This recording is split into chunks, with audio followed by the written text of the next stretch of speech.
বর্তমানে দেশ জুড়ে চলা এসআইআর প্রক্রিয়া নিয়ে কার্যত নাজেহাল আম জনতা থেকে বিভিন্ন পদের মানুষেরা কলকাতা আন্তর্জাতিক বইমেলা প্রাঙ্গণে হাজির হয়েছিলেন বিশিষ্ট রাজনীতিবিদ সুমন ভট্টাচার্য। এই এসআইআর প্রক্রিয়া নিয়ে রাজনৈতিক মহল কি ভাবছে, সুমন ভট্টাচার্য কি জানালেন দেখে নেব। এই মুহূর্তে আমরা 455 নম্বর স্টলে গণমঞ্চ প্রকাশনে এসে আরো এক ব্যক্তিত্বকে পেয়ে গেছি এবং এই বিষয়ে কথা বলে নেব। এই মুহূর্তের ভীষণ প্রাসঙ্গিক বিষয় এসআইআর, সাধারণ মানুষের বর্তমান অবস্থা, তাদের বক্তব্য, এই সার্বিক বিষয় নিয়ে কি ভাবছে রাজনৈতিক মহল এবং মানুষের জন্য তারা কি ভাবছেন, চলুন কথা বলে নেব। এই মুহূর্তে আমার সাথে রয়েছেন বিশিষ্ট রাজনৈতিক বিশ্লেষক সুমন ভট্টাচার্য। কথা বলবো সুমন বাবুর সাথে, জানার চেষ্টা করবো। সুমন বাবু, ওঙ্কার বাংলায় স্বাগত জানাই।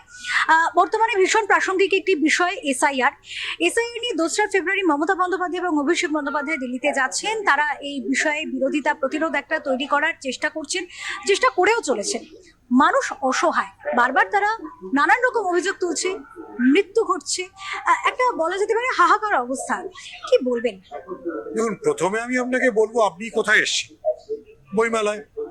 তাহলে বাংলা বলে একটা ভাষা আছে, তাহলে বাঙালি আছে। আপনার চারপাশে যারা ঘুরে বেড়াচ্ছে তারা নিশ্চয়ই রোহিঙ্গা নয়, এদের সবার নিশ্চয়ই অনুপ্রবেশকারী নয়। তাহলে আমাদের প্রথম বুঝতে হবে যে বিজেপি বাঙালি কতটা বিরোধী বা বাংলার কতটা বিরোধী এবং বাঙালিকে কতটা হয়রান করতে চাইছে। দেখুন, নেতাজির নাতি নোটিশ পেয়ে গেছেন, অমর্ত্য সেন নোটিশ পেয়ে গেছেন, রবীন্দ্রনাথ বেঁচে থাকলে তো নোটিশ পেতেনি, এ বিষয়ে আমার কোনো সংশয় নেই।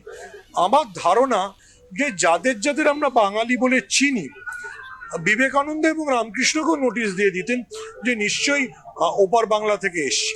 ফলে বিজেপির যে মূল উদ্দেশ্য বাঙালিকে হয়রান করা, বাঙালিকে এমন একটা জায়গায় ঠেলে দেওয়া যেখানে বাঙালি আত্মহত্যা করতে বাধ্য হচ্ছে, বাঙালি শোকে, দুঃখে, যন্ত্রণায়, অপমানে মারা যাচ্ছে, সেইটার বিরুদ্ধে একটা সংঘবদ্ধ প্রতিবাদ এবং প্রতিরোধ হওয়া উচিত।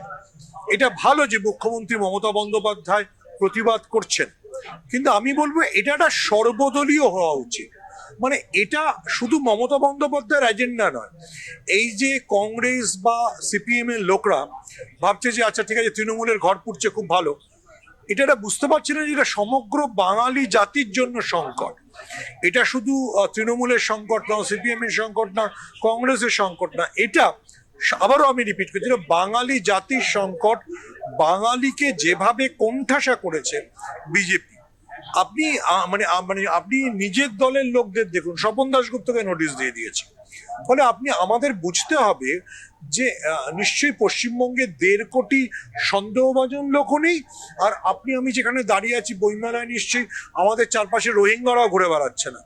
তাহলে কি করার চেষ্টা করা হচ্ছে? তাহলে এমন ভাবে একটা জিনিস করার চেষ্টা করা হচ্ছে যেখানে তারাই ঠিক করবে যে কারা ভোট দেবেন, তারাই ঠিক করবে কারা সরকারে থাকবেন, এবং তারাই ঠিক করবে কারা কখন প্লেনে চড়ে মারাও যাবে। সেটাও বিজেপি আজকাল ঠিক করে দেবে বলে ঠিক করে নিয়েছে। তো বিজেপির এই সব ঠিকের থেকে আমাদেরকে বাঁচতে হবে। আমাদেরকে ওই যে বিজেপি স্লোগান দিয়েছে না, বাঁচতে চাই তাই বিজেপি চাই, ওটাই পুরোটাই ভুল। আসলে যদি কেউ বিজেপি হলে কিন্তু মোড়েও নিস্তার নেই, অজিত পাওয়ার সেটা প্রমাণ করে দিয়ে গেছেন। ফলে আমার মনে হয় যে বিজেপিকে বাংলায় যাতে কোনোভাবে পা রাখতে না দেওয়া যায়, এই সারের পরে সব বাঙালি, তৃণমূল, কংগ্রেস, সিপিএম, ইভেন যদি কেউ বাঙালি বলে নিজেকে মনে করে সে বিজেপির সমর্থক হলেও তাকেও বিজেপির বিরোধিতা করতে হবে।